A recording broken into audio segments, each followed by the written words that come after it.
Eu estava brincando aqui que o Lucas não gosta de chamar ele de bebê, não. Ele briga. Já não é mais bebê, não. A gente prossegue com a nossa exposição na carta de Paulo aos Gálatas. Hoje eu quero chamar a sua atenção, ainda no capítulo 1, do verso 10 ao verso 24. Vamos começar lendo a passagem da Escritura. Gálatas, capítulo 1, do verso 10 ao verso 24. Você estará acompanhando, assentado mesmo como o meu está, a leitura do texto, e a gente vai considerar a mensagem dessa passagem para a nossa vida e para a nossa reflexão dessa noite. E acompanhe então comigo aí, Gálatas 1, de 10 a 24. É dito assim: porventura procuro eu agora o favor dos homens ou de Deus? Ou procuro agradar os homens? Se agradasse ainda aos homens, não seria servo de Cristo. Faço-vos, porém, saber, irmãos, que o evangelho por mim anunciado não é segundo o homem, porque eu não o recebi, nem o aprendi de homem algum, mas mediante revelação de Jesus Cristo. Porque ouviste qual foi o meu proceder outrora no judaísmo, como sobremaneira perseguia eu a igreja de Deus e a devastava. E na minha nação, quanto ao judaísmo, avantajava-me a muitos da minha idade, sendo extremamente zeloso das tradições de meus pais. Quando, porém, ao que me separou antes de eu nascer, e me chamou pela sua graça, aprouve revelar seu Filho em mim, para que eu o pregasse entre os gentios, sem detença, não consultei carne e sangue, nem subi a Jerusalém para os que já eram apóstolos antes de mim, mas parti para as regiões da Arábia e voltei outra vez para Damasco. Decorrido 3 anos, então, subi a Jerusalém para avistar-me com Cefas e permaneci com ele 15 dias. E não vi outros apóstolos, senão Tiago, o irmão do Senhor. Ora, acerca do que vos escrevo, eis que diante de Deus testifico que não minto. Depois fui para as regiões da Síria e da Cilícia, e não era conhecido de vista das igrejas da Judéia, que estavam em Cristo. Ouviam somente dizer: aquele que antes nos perseguia, agora prega a fé, que outrora procurava destruir. E glorificavam a Deus a meu respeito. Amados, mantenha o texto aberto até aqui, o que nós consideraremos juntos essa noite. Nessa passagem, Paulo está tratando de uma questão que é fundamental para nós, e ainda bem que ela é tratada no Novo Testamento, no Velho Testamento. Ela é tratada pelos autores, pelos homens usados por Deus para escrever a sua palavra. Paulo está falando aqui da origem do evangelho que ele prega. Está falando da origem do ministério apostólico dele. Está falando da origem da fé cristã. Amados, se nós por um momento apenas considerássemos a fé cristã originada na cabeça, na especulação, na filosofia de homens, se por um instante apenas nós supuséssemos que a fé que abraçamos está baseada em Lutero, Calvino, no próprio apóstolo Paulo, nos homens da história da igreja, se a fé cristã se baseasse em conjecturas, em afirmações humanas e simplesmente dadas pelos homens, nós todos seríamos um bando de enganados que nos reuniríamos essa noite para adorar a um Deus que não existe. A esperança que temos é uma esperança falha. O amor sobre o qual nós acreditamos que Deus nutre para conosco não é verdadeiro. O Deus que nós louvamos e adoramos não é tão fiel assim.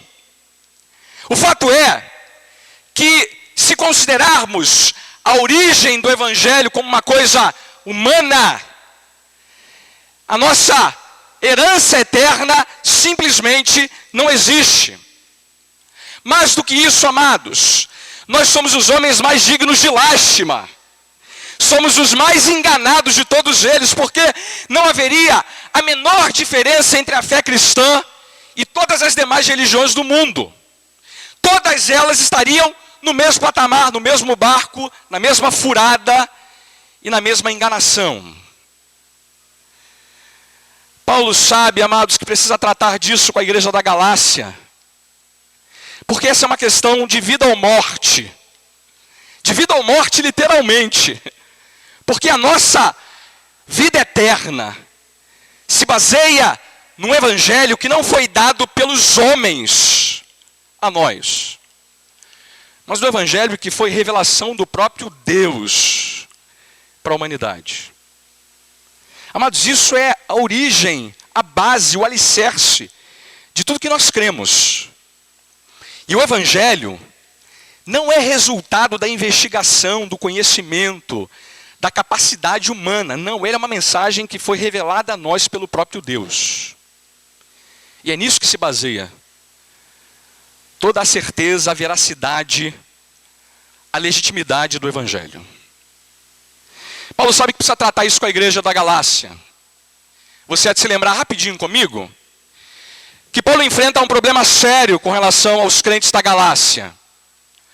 Havia lá um grupo de judaizantes, judeus que haviam se convertido ao cristianismo e que estavam atacando o apóstolo Paulo e o ministério dele de duas maneiras diferentes. Primeiro, lançando acusações contra ele, dizendo que ele era um apóstolo de segunda categoria, que ele não era tão apóstolo quanto os apóstolos de Jerusalém, que ele era um impostor, um falsário, que pregava um evangelho que era igualmente falso, que estava apenas preocupado em ser popular, em encher a igreja da Galácia de gente, e pregava uma graça barata, sem exigência alguma. Essa gente acusava o apóstolo de alguém que não tinha autoridade para pregar o evangelho. Na contramão disso tudo, eles também ainda o acusavam de pregar uma mensagem que não era suficiente para salvar o pecador. Na cabeça dessa gente, não bastava ter fé em Cristo, não bastava a graça de Deus para ser salvo. Atrelado a essa fé, todo pecador deveria observar as leis judaicas, em especial a circuncisão, as festas judaicas e o calendário dietético, as maneiras que os judeus se comportavam em termos do que se alimentavam. Essa gente estava acusando o apóstolo Paulo, então, de não ter autoridade para pregar o evangelho, por não ser um apóstolo, por estar preocupado com coisas que não deveriam ser a preocupação de um apóstolo, encher a igreja, ser popular, chamar atenção para si mesmo, e além disso, o acusavam de pregar um evangelho que não era suficiente para salvar. Você já viu comigo como é que ele reage a isso? Primeiro, defendendo o seu ministério apostólico. Ele lembra para a gente, olha, eu não sou apóstolo da parte de homens. Eu sou apóstolo da parte de Deus, do próprio Senhor Jesus Cristo. Depois ele fala da perplexidade que ele está enfrentando essa situação, porque a igreja da Galácia está sendo abduzida, enganada, ludibriada por aquela versão de evangelho que não é evangelho coisa nenhuma. Mas o que essa gente está fazendo de verdade, irmãos? É minando a autoridade do apóstolo e a autoridade do evangelho que ele prega, levantando o raciocínio de que o evangelho que ele prega e o ministério do apóstolo Paulo tem origem humana. E é isso que ele vai fazer nesses versos agora. Ele vai defender, com unhas e dentes, para usar uma expressão bem conhecida nossa, a origem do evangelho e a origem do ministério apostólico dele. Ele faz isso de três maneiras diferentes. Primeiro, falando da sua motivação para pregar o evangelho. Segundo, falando da origem do próprio evangelho que ele prega. E terceiro, falando da origem do ministério apostólico que ele recebeu. Vamos então olhar rapidinho essas três coisas. Primeiro, olhando a motivação que o apóstolo tem para pregar o evangelho. Diz isso no verso 10. Ele diz: porventura procuro eu agora o favor dos homens ou o de Deus? Procuro agradar os homens? Se agradasse ainda os homens, não seria servo de Cristo. Olha, é claro para nós aqui que ele está respondendo a uma acusação. Primeiro, eu não estou interessado em agradar os homens para encher a igreja da Galácia e nenhuma outra igreja onde eu prego o evangelho. Porque se eu tivesse preocupado em agradar os homens, eu não seria servo de Cristo. É curioso que ele diz assim, olha, se eu agrado homens, eu deixo de ser servo do Senhor Jesus. Porque eu aprendi, eu vejo representado no meu mestre, no meu Senhor, o Senhor Jesus Cristo, uma compreensão clara de que se deve agradar a Deus, mesmo que isso represente desagradar os homens. Você lembra daquela ocasião em que Jesus prega o evangelho para aquele jovem rico? E o jovem rico diz, olha, eu tenho feito tudo que é necessário para herdar a vida eterna. E aí Jesus diz assim para ele, é verdade? Então faz uma coisa, vai lá, vende tudo que tu tens e dá aos pobres. O texto diz lá em Marcos que ele ficou triste e foi embora contrariado pelo que Jesus havia dito para ele. Aquele é só um exemplo que mostra para a gente o ponto que Paulo está estabelecendo aqui. Está dizendo para nós em alto e bom som que há situações na vida do pregador, na vida da igreja, na vida daqueles que abraçam o evangelho, em que você fica entre a cruz e a espada. Que você tem que agradar ou aos homens ou a Deus. E se você quer ser servo de Cristo, você tem que obrigatoriamente aprender a agradar a Deus. Mesmo que isso signifique, em alguns momentos, ter que desagradar aos homens. Amados, aqui está uma questão que Paulo quer deixar muito claro logo no início da sua defesa sobre a origem do evangelho. Quem abraça o evangelho, como Paulo fez, e defende o evangelho como Paulo fez, sabe muito bem que para ser servo de Cristo, há sempre esse ingrediente de desagradar aos homens. E olha, não quer dizer aqui, amados, que Paulo foi rude, mal educado, que ele tratou mal as pessoas. Não é essa a ideia que ele está estabelecendo aqui. Ele está dizendo que a mensagem do evangelho, sob certos aspectos, desagrada. E muito. E a igreja não pode eliminar essa parte da história, imaginando que pode continuar servindo a Cristo com um evangelho que seja plenamente agradável. Mas não é esse o problema de hoje em dia? Você vê crescer igrejas que existem para agradar os homens. Igrejas que são agradáveis, onde temas como arrependimento, pecado, transformação, mudança de vida, largar o pecado, dizer a verdade, mudar o comportamento, não é mais tema corriqueiro nessas igrejas. Onde a preocupação é a autoajuda, a prosperidade, a felicidade, o que o homem pode obter, acima de tudo, a partir do evangelho. Igrejas que são agradáveis. E eu lamento dizer-lhes, irmãos, o evangelho não foi dado para nós para nos agradar acima de tudo. O evangelho fala acima de tudo de Deus e da sua glória, das exigências que ele tem para conosco. O evangelho fala assim de Deus e das suas demandas e não de nós e das nossas escolhas. É duro dizer, irmãos, toda igreja tem que fazer essa escolha. Ou ela prega o evangelho que agrada a Deus e desagrada aos homens, ou ela procura se tornar popular e por isso deixa de servir a Cristo. Eu li uma frase que é muito emblemática nesse sentido. A frase é essa: a popularidade tem matado mais profetas do que a perseguição. Paulo não quer ser popular, ele quer ser servo de Cristo. E aí, depois disso, ele começa a defender a origem do evangelho. Depois de ele falar da sua motivação para pregar o evangelho, que é ser servo de Cristo, ele então defende a origem do evangelho. E faz isso usando um argumento que é o seguinte: vocês conhecem o meu passado. Não o meu passado, tá, irmãos? O passado do apóstolo. E tem no português uma frase que é assim: o teu passado te condena. Não tem essa frase? Paulo sabe que o passado dele condena ele. E ele sabe também que aquela gente conhece o passado dele.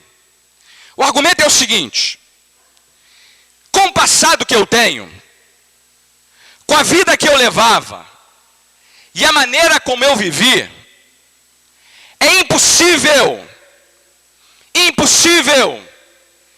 que eu pregue um evangelho que me foi dado pela persuasão humana, pela sabedoria humana, pelo convencimento humano.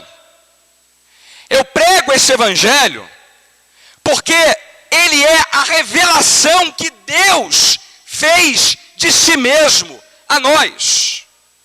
E no meu caso em especial, a minha conversão é prova cabal da origem divina desse evangelho. Vamos ver como é que isso aparece no texto? Primeiro porque ele diz assim: eu quero que vocês saibam, irmãos, verso 11, que o evangelho que eu prego não é segundo o homem, não foi me dado por homens. O evangelho que eu anuncio não é segundo o homem. E ele repete no verso 12: eu não recebi, nem aprendi de homem algum. É que ele está dizendo assim: olha, nada do que eu ensino é resultado de aprendizado humano.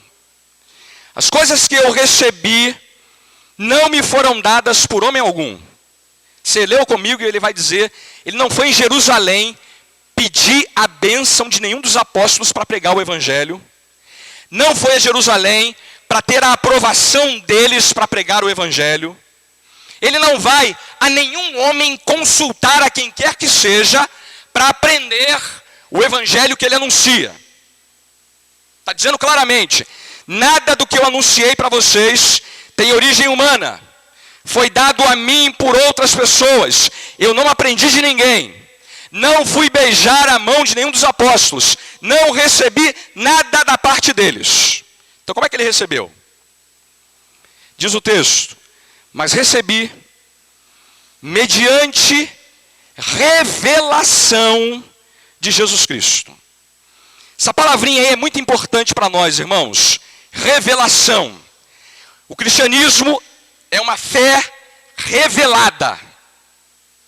Ninguém conhece a Deus como resultado da sua própria investigação.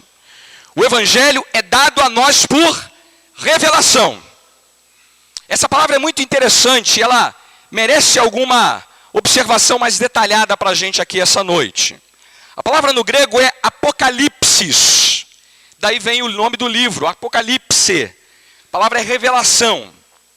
E essa era uma palavra que se usava naquele tempo, e ainda hoje tem essa mesma conotação, daquele momento em que a noiva revelava a sua fisionomia para o seu noivo no ato do casamento. Quem casou aqui sabe disso, quem não casou vai saber logo logo. Se usa entre as indumentárias do casamento o véu. Não sei se é mais tão popular hoje em dia. Mas a ideia é que a mulher vem escondida pelo véu, não é isso? Até o altar. Chega no altar, ela se coloca ao lado do noivo, e aí, na hora em que eles vão assumir o compromisso público, se tira o véu. E a noiva irmãs, revelada. Louvado seja o nome do Senhor. E o marido, o noivo, fica feliz. Por causa da revelação. Não é isso? Se tiver triste, já era. Não tem mais tempo para mudar de ideia. A ideia de revelação é essa. De uma coisa que estava escondida, mas que Deus revelou. O Velho Testamento fala do Evangelho. Mas o Evangelho no Velho Testamento está escondido. Está coberto pelo véu. Está atrás de um véu que o esconde. Ele é revelado de maneira plena e completa no Novo Testamento, com a chegada do Senhor Jesus Cristo e com os apóstolos. Paulo está dizendo que ele recebeu essa revelação para transferir essa revelação à igreja, aos eleitos, aqueles que serão alcançados pela graça. E ele descreve quando é que essa revelação se deu. Ele descreve que essa revelação se deu, no caso dele, por ocasião da sua conversão. Olha, o que ele está dizendo é o seguinte: o evangelho que eu prego é o evangelho que foi capaz de transformar a minha vida de uma maneira que nenhuma outra mensagem poderia ter feito. E esse evangelho foi poderoso para fazer isso, para lembrar a todos nós que ele nos foi dado por revelação. E aí, amados, ele lembra o que aconteceu na ida dele para Damasco, a conversão dele. Você lembra que ele cai do cavalo, literalmente cai do cavalo, ele vê uma luz que o cega, e ele está indo para Damasco para perseguir a igreja, e a luz que o cega pergunta para ele: Saulo, Saulo, por que tu me persegues? E ele então, atônito, completamente vencido pelo poder do Senhor Jesus, pergunta: quem és tu, Senhor? E ele fala: eu sou Jesus a quem tu persegues. E naquele momento,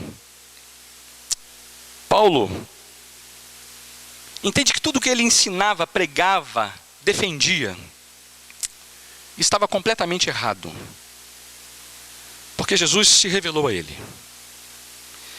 Ele até diz: olha, vocês ouviram como é que era o meu proceder outrora, como eu sobremaneira perseguia a igreja de Deus e a devastava. Irmãos, não teve perseguidor mais implacável contra a igreja do que o apóstolo Paulo. Ele fala disso até de uma maneira vergonhosa, com certo pesar no seu coração, porque ele usa essa palavra devastava. Significa dizer que ele ia nos lugares, prendia cristãos, surrava, investia contra eles. Você há de se lembrar que foi ele quem consentiu com a morte de Estevão. A gente não sabe se Paulo tirou a vida de alguns cristãos, mas é quase certo dizer que sim, que ele matou irmãos na fé dele. Tamanha era a obstinação dele contra a igreja. Diz mais: na nação, quanto ao judaísmo, ninguém era mais zeloso do que ele. Paulo era ainda muito jovem quando começou a perseguir a igreja. Ele chega a dizer: olha, lá entre os judeus da minha época, ninguém era tão implacável quanto eu na perseguição contra a igreja. Ninguém levou o zelo a tamanho extremo como eu fiz. Eu era zeloso nas tradições de meus pais. Mas tudo isso, amados, caiu por terra, porque Deus revelou o seu Filho a mim. Está aqui o primeiro argumento que ele quer nos dar. O Evangelho tem origem divina, amados, porque um homem como Paulo jamais o pregaria se não tivesse sido alvo dessa transformação absoluta que o Evangelho é capaz de fazer. Um homem que perseguia e agora passa a ser perseguido. Eu penso até, amados, que a igreja, quando ouviu falar dessa transformação, desconfiou um bocado. Talvez até eles orassem para que Paulo fosse morto, né? Não para que ele se convertesse. E está aqui um tema que eu queria que você entendesse, amados. O evangelho pega Saulo e transforma em Paulo, para lembrar a gente que não há nenhum impedimento, não há absolutamente nada e nem ninguém que não possa ser alvo dessa transformação. Sabe, às vezes a gente acha que, no caso do meu marido, ele nunca vai se converter. A minha esposa, jamais. O meu colega de trabalho, nunca. Aquele sujeito que mora ali na minha vizinhança, jamais se inteirará, jamais se... Não, no caso dele não tem jeito. No caso dele, já está perdido. No caso dele, não tem como mudar. Irmão, tem sim, irmão. Tem, porque quem diria que o apóstolo Paulo seria o apóstolo Paulo? Quem diria, irmãos, que aquele homem que fez o que fez no passado recebesse essa revelação da parte do Senhor?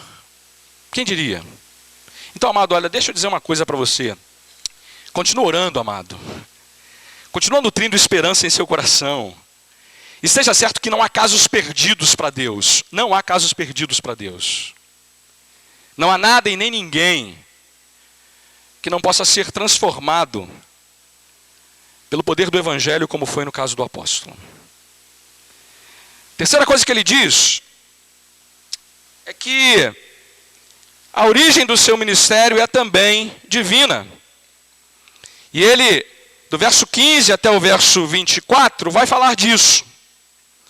Porque não apenas ele foi alvo dessa revelação que é dada no evangelho, como também diz o verso 15, ele me separou antes de eu nascer e me chamou pela sua graça, que aprove revelar seu Filho em mim, para que eu pregasse entre os gentios sem detença. Aqui ele está agora falando do seu ministério.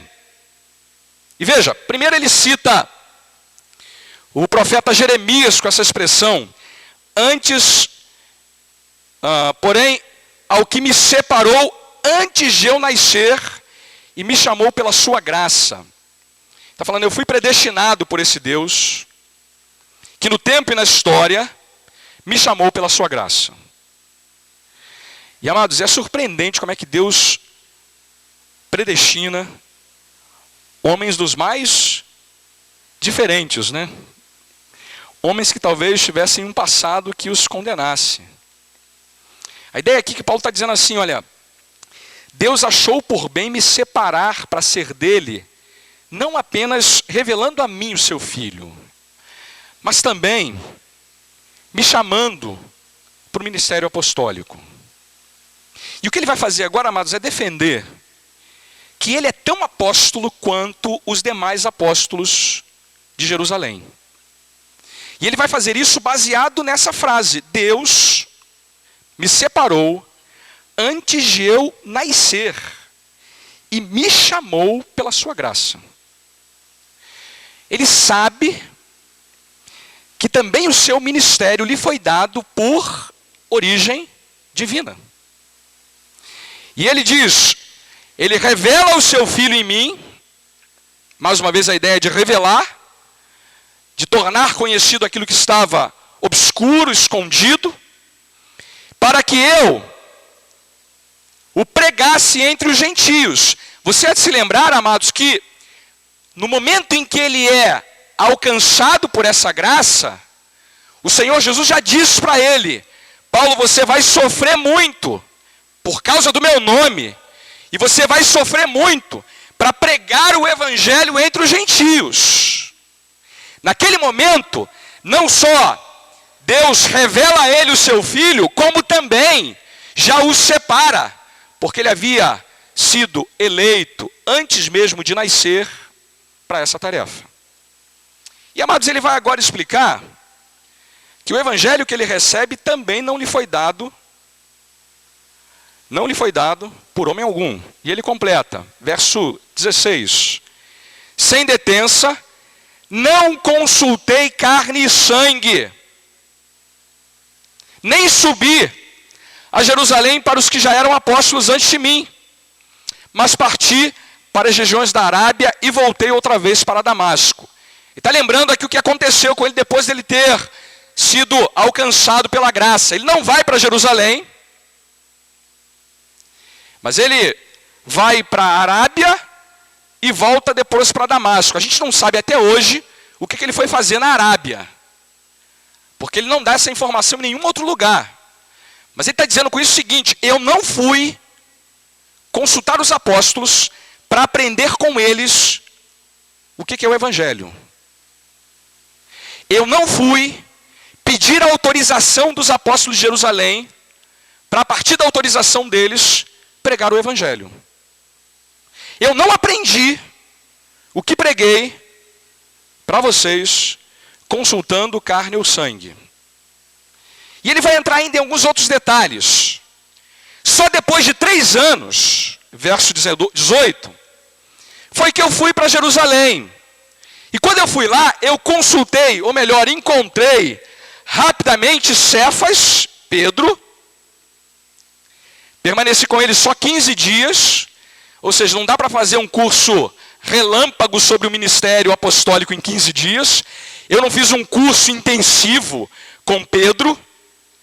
Eu só vi também Tiago, que é irmão do Senhor, e ele considera apóstolo. E eu estou afirmando para vocês que o que eu escrevo é verdade diante de Deus. Depois eu fui então para a Síria, para a Cilícia.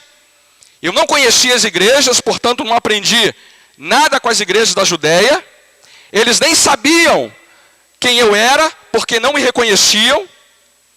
Eles só ouviam elas dizendo que aquele que antes perseguia, agora prega a fé que outrora procurava destruir. E eles então glorificavam a Deus a meu respeito. O que Paulo está fazendo então, amados, aqui nesse texto?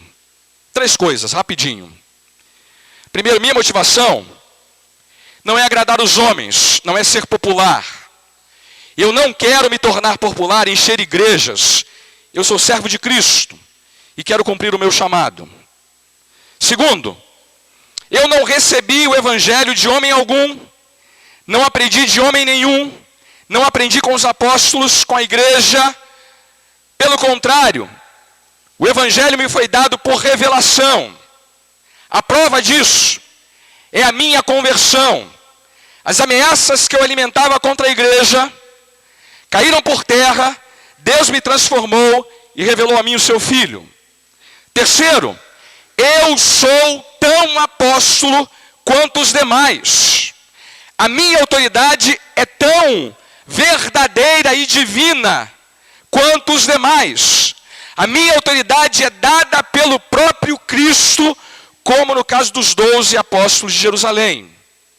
O evangelho então que prego é tão cheio de autoridade, tão cheio de verdade, quanto o pregado por Pedro e pelos demais apóstolos. É verdade que eu sou um apóstolo tardio, que entrei no grupo mais tarde, mas isso não diminui, não desqualifica a autoridade que tenho, porque ela é uma autoridade dada pelo próprio Deus. O que temos a aprender aqui, irmãos? O que podemos aplicar à nossa vida nesse texto? Quero dar 4 lições rápidas para a gente. Primeiro, lembra para nós, amados, a natureza do evangelho. Mensagem que pregamos, mensagem que cremos, não foi dada por homens, não é para agradar aos homens, não é para ser popular. O evangelho, o cristianismo, não é uma religião populesca. Nosso interesse não é angariar ouvintes, encher templos, trazer pessoas para serem contadas como números. O centro do evangelho é agradar a Deus, irmãos. O centro do evangelho tem a ver com Deus e com a sua glória, com as exigências dele, com os seus planos, com o seu amor, com a sua misericórdia. Nossa felicidade é subproduto do Evangelho. A felicidade não é a questão principal e crucial. E há momentos, sim, que o Evangelho não nos agradará, que a verdade não será popular, que dizer a verdade não será motivo de aplauso e de aprovação das multidões que nos cercam. Dizer a tarefa, ou melhor, dizer a verdade, é a tarefa da igreja, a tarefa dos presbíteros, a tarefa daqueles que querem servir a Cristo. Mesmo que isso, amados, desagrade os homens. Segunda aplicação. Lembra-nos também a origem do Evangelho. De onde veio o Evangelho, irmãos? Qual é a origem? De onde veio a mensagem que Deus amou o mundo de tal maneira que deu o seu Filho, para que todo aquele que nele crê não pereça, mas tenha a vida eterna? Se eu fosse inventar uma religião, irmãos, me permita fazer isso essa noite, eu não falaria de sangue, não falaria das coisas que desagradam no Evangelho, falaria sim de prosperidade, de fama, de dinheiro, de sucesso, de conquista, de vitória. Não cobraria nada de ninguém. Diria que ninguém vai se meter na sua vida, que você pode ter quantos maridos você quiser, quantas esposas você quiser, como fazem os islâmicos. Diria para você fazer o que você quiser da sua vida, mas continua na minha religião. Eu lhe garanto, amados, que isso encheria os bancos dessa igreja, que isso traria adeptos e muitos convertidos. Mas isso não seria o cristianismo, seria o herculismo. Porque o Evangelho, amados, vem da parte de Deus. E ele fala assim, irmãos, de cruz, de renúncia, de arrependimento, de morrer para si mesmo, de transformação de vida, de inferno, de tormento eterno. Mas fala também da graça, do perdão, da salvação, do favor, do amor e da misericórdia de um Deus que não poupou o seu próprio Filho, antes o entregou por todos nós. Um Deus que oferece graça e perdão eternos para todo e qualquer pecador que é arrependido. Creia, confie, dependa do seu Filho como Senhor e Salvador da sua vida. E amados, essa mensagem não poderia ter sido elaborada por nenhum homem. Porque a origem do Evangelho é a revelação do próprio Deus aos homens. Terceira aplicação. Eu vou repetir isso, já disse isso em uma outra ocasião. Apóstolos não existem mais hoje em dia, irmãos. Não há mais ninguém que possa fazer as afirmações que Paulo fez. Eles receberam a revelação de Deus e lançaram o fundamento da igreja. Nós cremos no Evangelho revelado aos apóstolos. E esses apóstolos lançaram o fundamento da igreja, de maneira que não precisamos mais de apóstolos que lancem de novo o fundamento da igreja.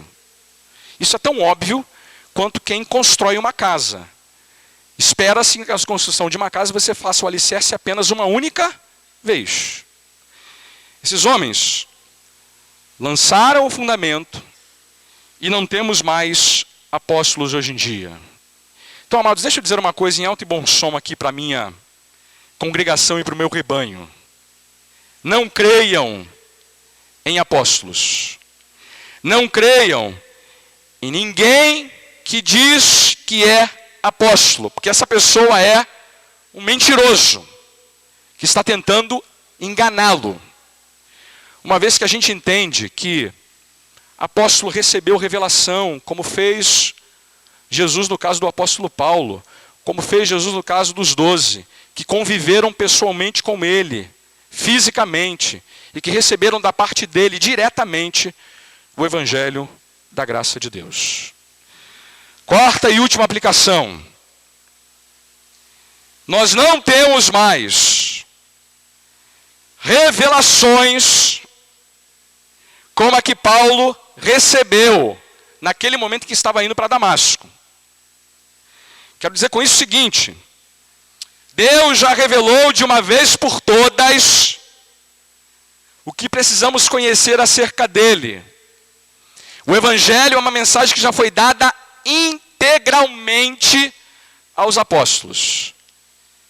De maneira que nós não cremos mais, amados, em novas revelações, em sonhos, em visões, em qualquer coisa que nos faça acreditar que precisamos ter coisas a serem acrescentadas à revelação que Deus deu aos apóstolos.